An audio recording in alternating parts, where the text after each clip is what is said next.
So if you've been around the channel anytime at all, you know that our number one focus is trying to make some things that are complex in this life insurance and annuity space as simple as possible. And so that's what we're gonna do today as it relates to AG49. Now, if you don't know what AG49 is, it's really simple. It's essentially an actuarial guideline that's going to determine how these different life insurance companies show their illustrations. So what kind of assumptions do they use? How do they project out income and cash values? How much death benefit do you need to buy?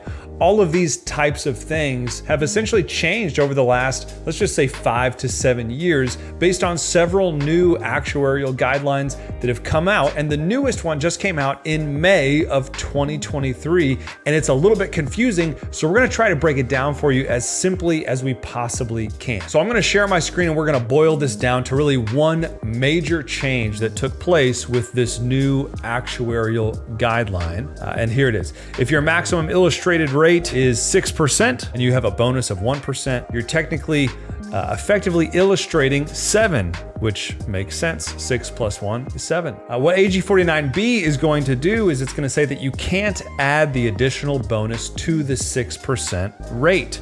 So you either have to lower your maximum illustrated rate to 5 and then show the 1% up to 6, or you just don't offer the bonus. So let me make this really simple. Actuarial guideline B49B is essentially saying that they're going to determine what your maximum historical illustrated rate should be. And we'll get to that in a second. How do they determine that? But then they're not going to allow you to show any bonuses on top of the illustrated rate that you use. Now that's important because a lot of these companies have built-in bonuses. Maybe it's an additional 1% bonus. Maybe it's a multiplier where they take your return and they multiply it by 15% and tack that on to the growth. As of May 1st, 2023, insurance companies are no longer allowed to show those bonuses on top of the illustrated rate if it makes it so that your total illustrated rate is higher than the historical maximum that's allowed. So the second question that you should be asking yourself is, well, what's the maximum that's allowed?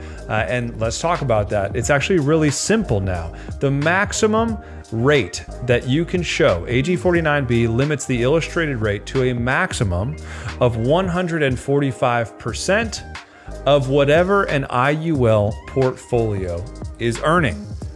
Now that's convoluted. That doesn't make sense to a lot of people. So let me try to break it down for you on the whiteboard here.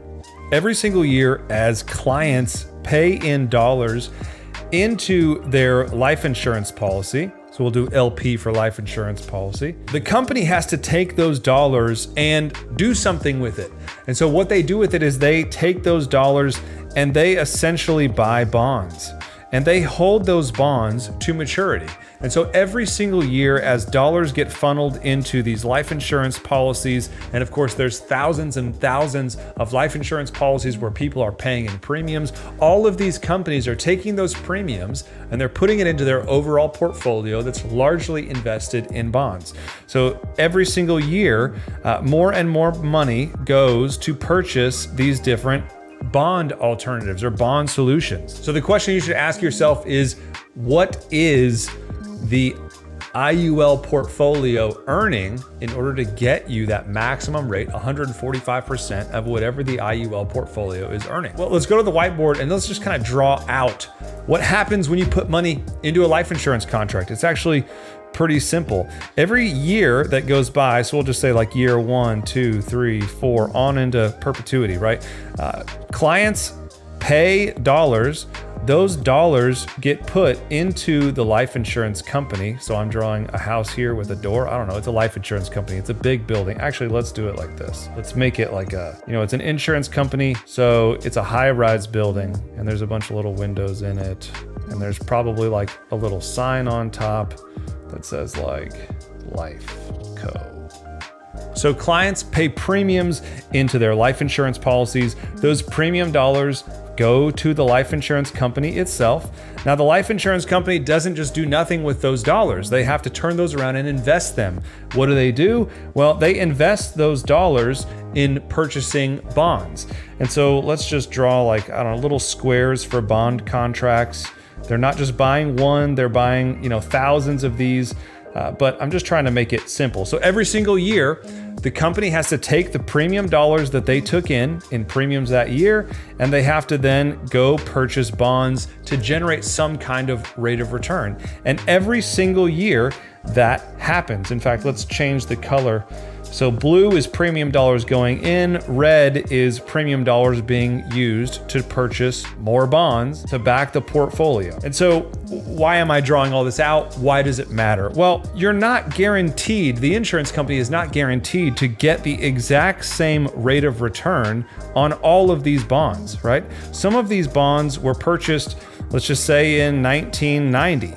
And whatever the interest rate environment was in 1990, let's say that they purchased a 7.5% bond in 1990. Okay, great. Well, they're going to hold that bond for maturity.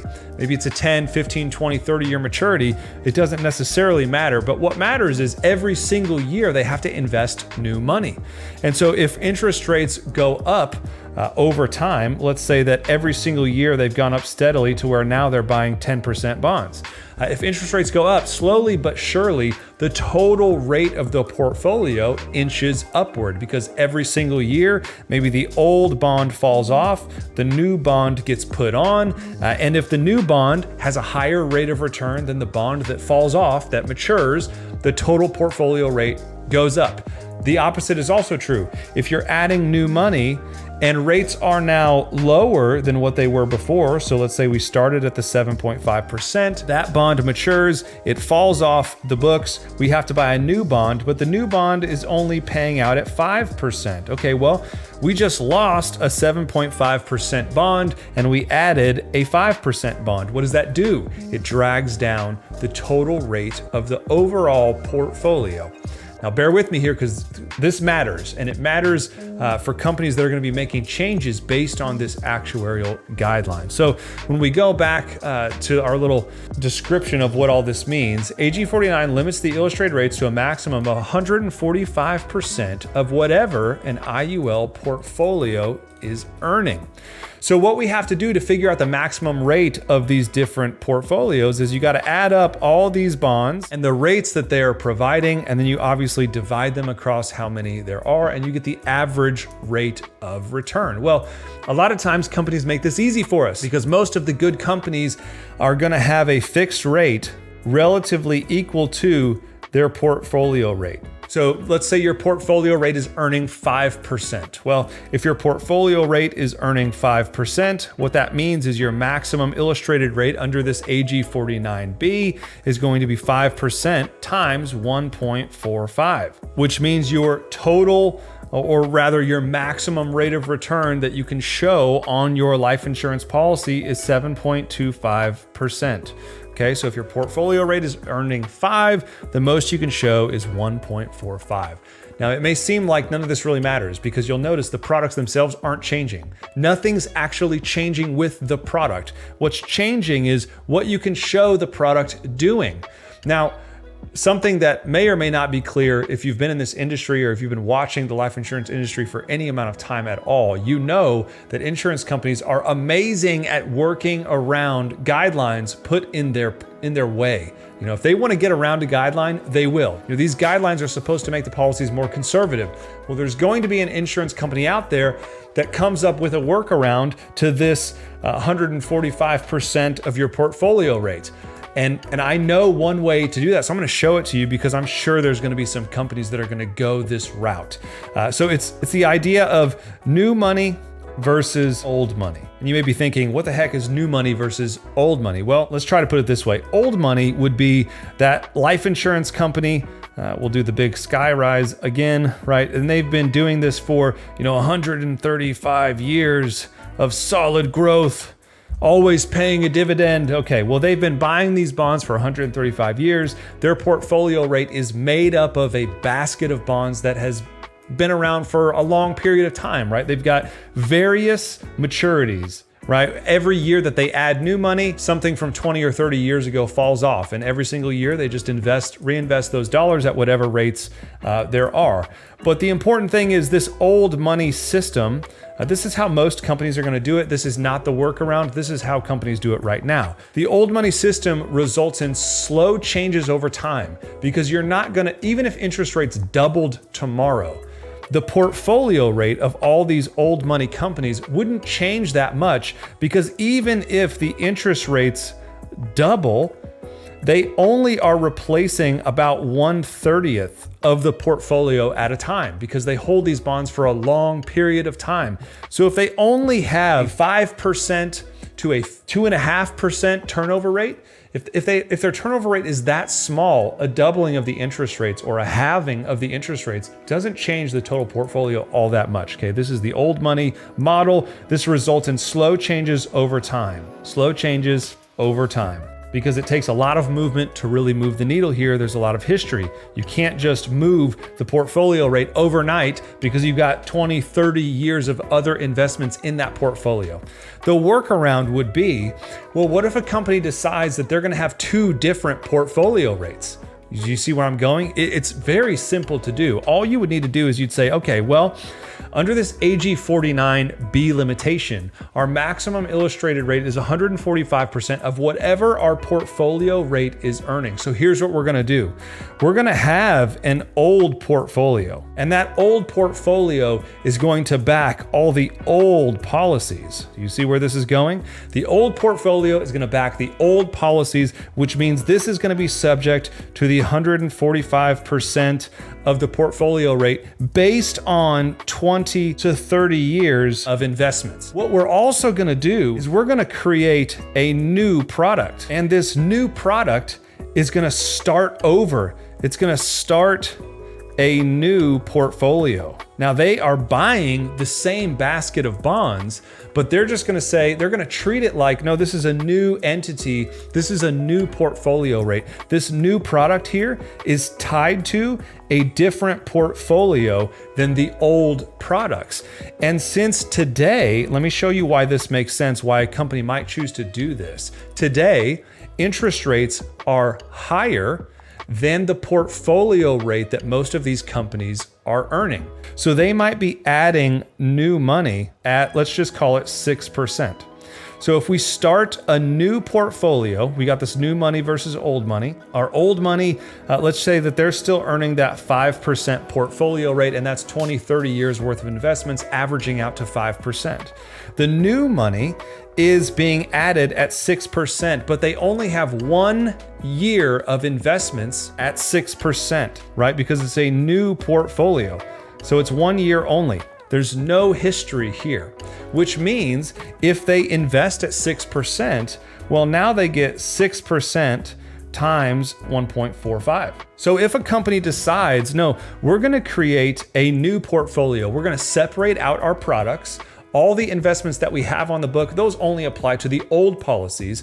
We got this new AG49B regulation. We're gonna create a new portfolio. We're investing at 6% today because rates are higher now than our average portfolio. And so our portfolio rate with only 1 year of investments on the book is 6%.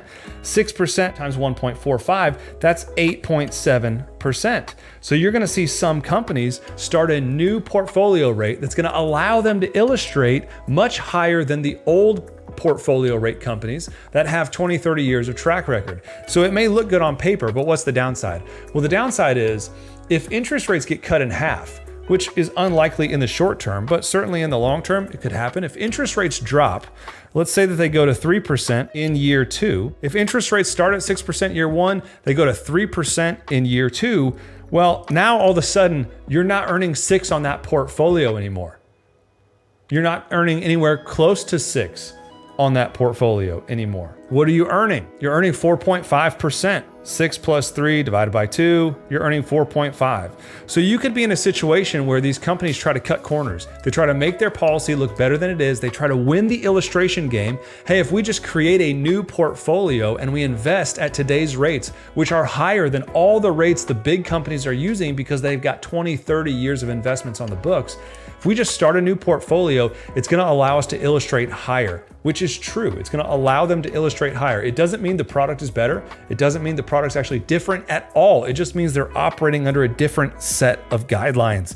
And if they're operating under a different set of guidelines, it can work, or it can work in their favor. It can make the policy look good on paper, but it can also really crush the policy. If interest rates drop, these new products that are built on this new portfolio rate are not going to have a 20 and 30 year track record of investments to back these new policies. And if interest rates start to vary wildly, those new policies built on this new portfolio rate that's really just come about to kind of circumvent an actuarial guideline, those policies are going to suffer, and they're going to suffer in a real big way because you can't offer a policy based on new rates and not at the exact same time recognize that you are now really subject to interest rate risk in a way that you wouldn't have been if you had 20 or 30 years of investment track record kind of in that portfolio. If all you have is new money to work with, it means that you've taken your life insurance policy and you've turned it into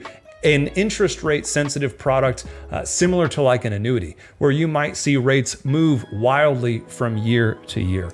So anyway, this is AG49. What's the upshot here? Number one, the products aren't changing. Nothing is actually changing with the product itself. What's changing is how these products are illustrated. And they're illustrated based on this uniform 145% above your portfolio rate. And the portfolio rate is what the company is earning on its bond portfolio. So if a company wanted to work around this new regulation, what would they do? Well, instead of telling you that their portfolio rate is based on 20 and 30 years of bond investing, they would create a new portfolio and they would start off investing their dollars at today's rates, which are higher in most cases than the average portfolio rate of all these big companies. And they would be able to out-illustrate the rest of the field. Does that mean it's a better product? No, it's probably a worse product because it's going to be more sensitive to interest rate changes in the future. The bottom line is this, these actuarial guideline changes, it really just makes it more difficult to compare these products side by side because even though they're trying to give us uniformity, really what they're doing is they're just giving these insurance companies an opportunity to find a new loophole. And every time these insurance companies find a new loophole, it makes these products more difficult to compare side by side. So if you're trying to compare these products and you're confused about what these AG49 changes mean for you, if you're confused about being able to compare one policy to another, what contractual provisions are in this contract, what can change, what can't change, is this even a realistic illustration that I'm looking at? These are all good questions. These are questions you should be asking. And I would encourage you to book a discovery call with us where we can chat about that. We've saved over $60 million in lifetime fees on these index universal life insurance policies. For the people that do decide to end up working with us, we've added an additional, I think it's 80 to 90 million in lifetime income from these policies just by making sure that they're structured the right way. And so I would encourage you, if you're considering an index life policy, you should reach out to us. You should book a discovery call and we'll chat with you about your goals, what you're trying to achieve, and we'll help figure out if this is even something that's going to be a good fit for you or not. These products are not right for everyone. You really do have to have a certain set of goals in mind in order to know if this is going to do what you want it to do. So up above, you can see our little call out thing that'll scroll across the screen where it'll take you to our website. You can book a time to chat with us, talk about your goals, and see if this is something that's right for you. Or you can go straight to our website, leveragedwm.com/contact-us. Until next time, take care.